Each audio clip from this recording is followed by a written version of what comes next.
Imagine standing just a few feet away from a wild tiger, and it doesn't see you as a threat. Want to learn the secrets experts use to get this close, safely? All right, if you've ever dreamed of photographing a bear up close, watching a fox in the forest, or just connecting with the natural world, there are some essential rules you absolutely cannot ignore. Let's go through the top 10 items you should never bring near wild animals, and why they're banned. Following these will help you stay safe and keep the animals safe too. 2. Human food explanation. Starting off with the most obvious one, human food. That sandwich in your backpack or those snacks you're munching? They're a big no-no. Why it's banned. Human food can disrupt a wild animal's natural diet and behavior. It can make them dependent on humans, which is dangerous both for them and for you. Bears and monkeys are notorious for becoming aggressive over food. Scented products. Explanation. This includes perfumes, scented lotions, or even strong deodorants. Why it's banned. Wild animals have an incredibly sensitive sense of smell. Strong scents can scare them away or trigger unpredictable behaviors. Imagine a curious raccoon suddenly panicking because it can't understand your smell. That's risky for both parties. E. Flash photography explanation. Using a camera with a flash might seem harmless, but it's surprisingly disruptive. Why it's banned. Bright flashes can startle animals, causing them to flee or, worse, attack in self-defense. Photographers often recommend natural lighting or infrared cameras to get those perfect shots safely. 7. Toys or objects that make noise explanation. This could be anything from squeaky toys to small gadgets. Why it's banned. Wild animals are startled by sudden, unfamiliar noises. A seemingly innocent toy can trigger stress responses, which could be dangerous if the animal feels cornered or threatened. Plastic or disposable items. Explanation. Things like plastic bottles, bags, or wrappers are everywhere, but you should keep them far from wildlife. Why it's banned. Animals might ingest plastic, causing serious health issues or even death. Beyond that, it pollutes their habitat and disrupts the natural ecosystem. Leashes or tethers explanation. If you've ever thought about bringing your pet along to see wildlife up close, think again. Why it's banned. Leashes can entangle or provoke wild animals. Predators might see pets as competition or prey, creating dangerous situations for both your pet and the wild animal. Bright clothing explanation. We love our colorful hiking gear, but neon jackets and bright hats are not wildlife friendly. Why it's banned. Bright colors can make you highly visible, which might scare animals away. Staying in muted earth tone clothing helps you blend into the environment and observe without causing stress. Loud voices or sudden movements. Explanation. This one seems obvious, but it's surprisingly common. Talking loudly, shouting, or sudden gestures are disruptive. Why it's banned. Wild animals are naturally cautious. Loud or abrupt actions can trigger flight or defensive behavior. Patience and slow, deliberate movements are key to safely approaching wildlife. Feeding animals. Directly. Explanation. Handing food directly to wild animals may seem kind-hearted, but it's extremely dangerous. Why it's banned. It can lead to aggressive behavior, dependency, and even injury. Many wildlife parks and conservationists have strict rules against feeding, as it alters the natural food chain and animal behavior.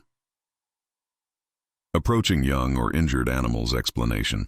Lastly, avoid baby animals or those that appear injured, no matter how adorable or helpless they seem. Why it's banned. Mother animals are highly protective and can become aggressive if they perceive a threat. Even well-intentioned humans can cause unintentional harm to the animal or themselves. It's best to observe from a safe distance and alert wildlife professionals if needed. Transition. So there you have it, the top 10 items and behaviors to avoid if you want to get closer to wild animals safely. But now that we know what not to bring, let's talk briefly about what you can do.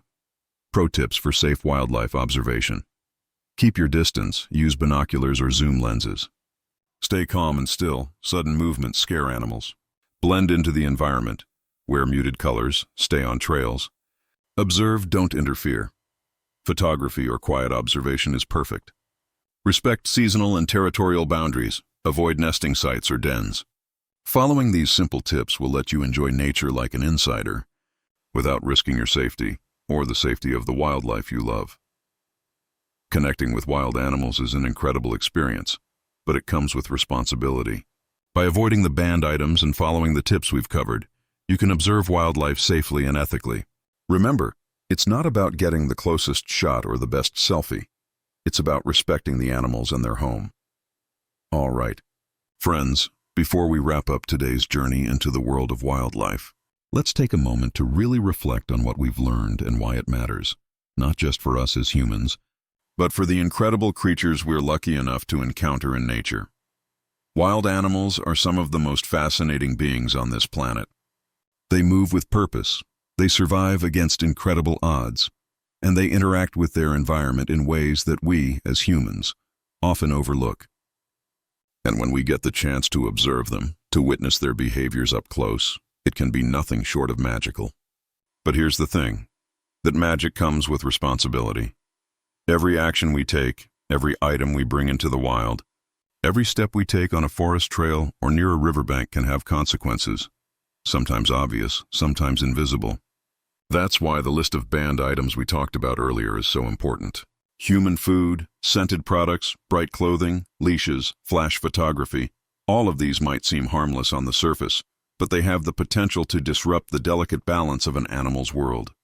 And when we interfere, even unintentionally, we risk not just their safety, but our own as well. Take human food, for example. It seems innocent enough.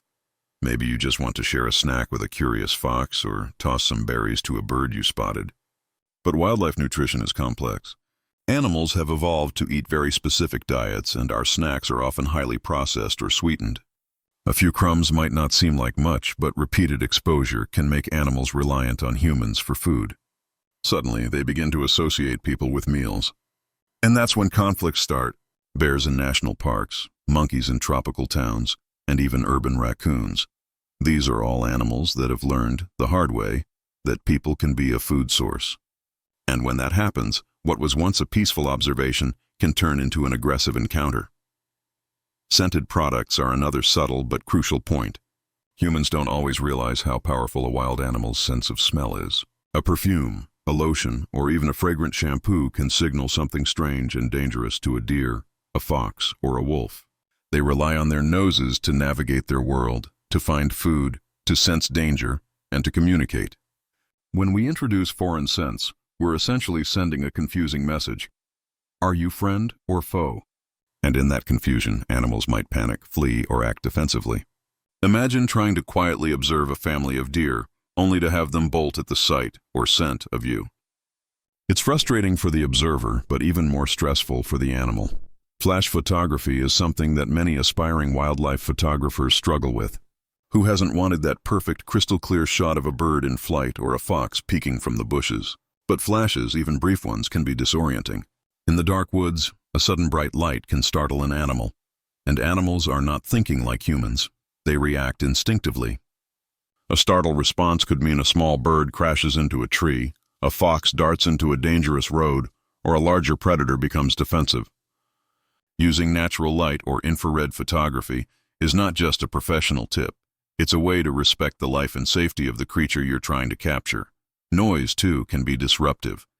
A squeaky toy, a clanging water bottle, even talking too loudly can have a surprisingly large impact. Wildlife is tuned to subtle sounds. Every rustle, every branch snapping can signal danger. When we add loud, unfamiliar noises, we are essentially creating a constant alarm system. And animals, unlike humans, do not have the luxury of understanding our intentions. Their reactions are purely instinctual, and that can be dangerous if the animal perceives a threat. And speaking of danger, approaching young or injured animals is one of the most common mistakes well-meaning humans make. A baby deer, a small fox, a bird with a broken wing, they all trigger a protective response in adult animals. A mother will defend her young with everything she has, sometimes with incredible force. Even if the adult isn't around, handling a young animal can cause serious stress, reduce survival chances, or even make the animal more vulnerable to predators. Observing from a distance is the safest approach, not just for you, but for the animal as well. So, after looking at all these banned items and behaviors, you might be wondering, what can we do? How can we connect with wildlife in a way that's safe, responsible, and truly rewarding? And the answer is simple, but it requires patience, mindfulness, and respect. First, always keep your distance. Binoculars, spotting scopes, or zoom lenses are your best friends. They allow you to observe without intruding,